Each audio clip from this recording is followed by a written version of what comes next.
Pernah tidak Anda menemukan kejadian berikut ini? Anak pulang sekolah, lalu Anda bertanya, "Kak, belajar apa hari ini di sekolah?" Lalu Anda menemukan jawaban, "Nggak tahu." Anda mungkin akan bertanya lagi, "Kok nggak tahu sih, Kak? Memangnya tadi belajar apa aja?" Anak mungkin akan menjawab, IPA." Terus Anda bertanya lagi, "Di IPA belajar apa, Kak?"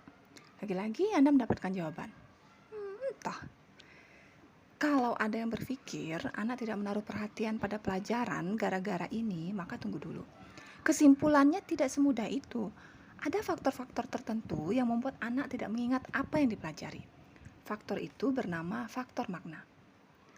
Pada tahun 1885, seorang psikolog Jerman bernama Hermann Ebbinghaus melakukan riset mengenai pelajaran dan ingatan. Riset ini didasarkan pada teori filsuf terkenal John Locke bahwa kegiatan mengingat biasanya berhubungan dengan waktu, tempat, sebab, dan akibat. Dalam penelitiannya, Ebbinghaus menemukan hal-hal ini.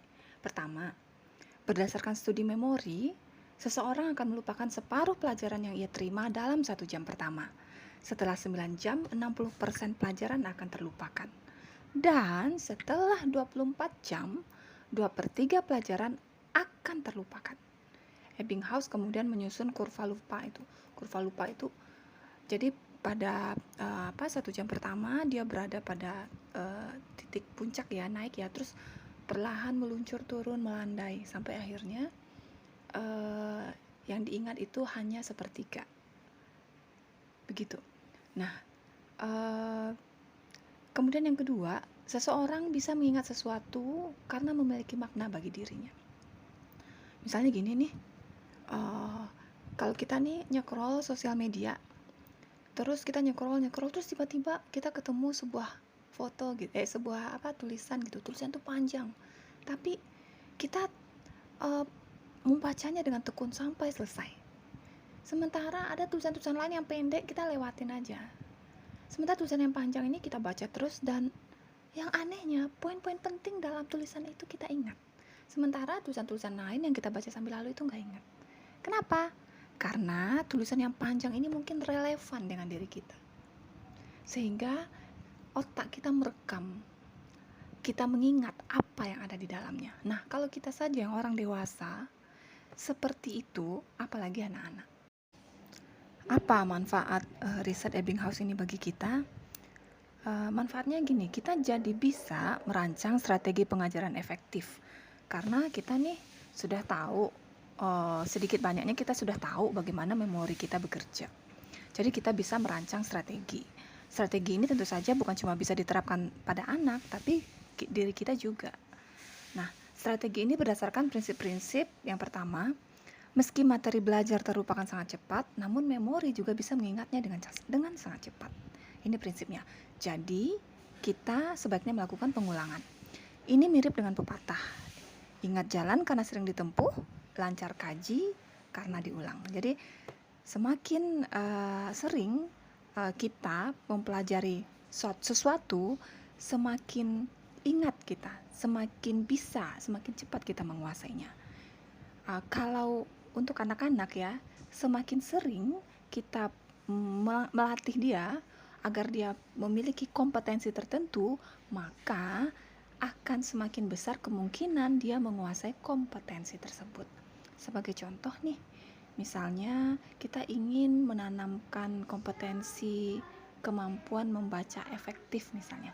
Nah, semakin sering kita melakukan pendalaman bacaan, cara mengolah informasi kepada anak, maka akan semakin kuat kemampuannya memahami bacaan. Kemampuan literasinya akan berkembang sangat baik. Nah, jadi fokusnya di sini ya, fokusnya di kompetensi, bukan di materi. Apapun materinya, misalnya materinya tentang misalnya tentang hewan ternak gitu. Fokus di kompetensinya, misalnya kompetensinya anak bisa memiliki kemampuan untuk mengklasifikasikan gitu misalnya ya. Nah, dia punya kompetensi itu jadinya. Jadi bukan sasarannya dia hafal nih nama semua hewan ternak, bukan itu, tapi sasarannya dia punya kompetensi mengklasifikasikan sesuatu. Hafal nama ini dan segala macamnya itu akan mengikuti begitu. Kemudian strategi yang kedua, kombinasikan materi gambar, lisan, dan tulisan dalam pelajaran. Bila anak belajar dengan menggunakan lebih dari satu indera, juga ada pendengar, perasa gitu ya, penciuman, pokoknya kelima inderanya, maka kemampuannya untuk memahami dan mengingat akan lebih cepat. Sekarang pertanyaannya, kenapa sih perlu gambar? Karena otak manusia memahami informasi di gambar itu 60.000 kali lebih cepat dibanding informasi tertulis. Nah, itu sebabnya kenapa sangat baik bila pelajaran melibatkan gambar. Kemudian strategi yang ketiga, ajak anak melakukan decoding atau penandaan pada hal-hal yang harus mereka ingat. Misal gini, metode mengingat melalui singkatan misalnya. Kayak metode adik Simba gitu ya, apa, di mana, kapan, siapa, mengapa, bagaimana. Metode ini efektif untuk membantu anak mengingat hal-hal penting apa saja yang harus dimasukkan ke dalam tulisan.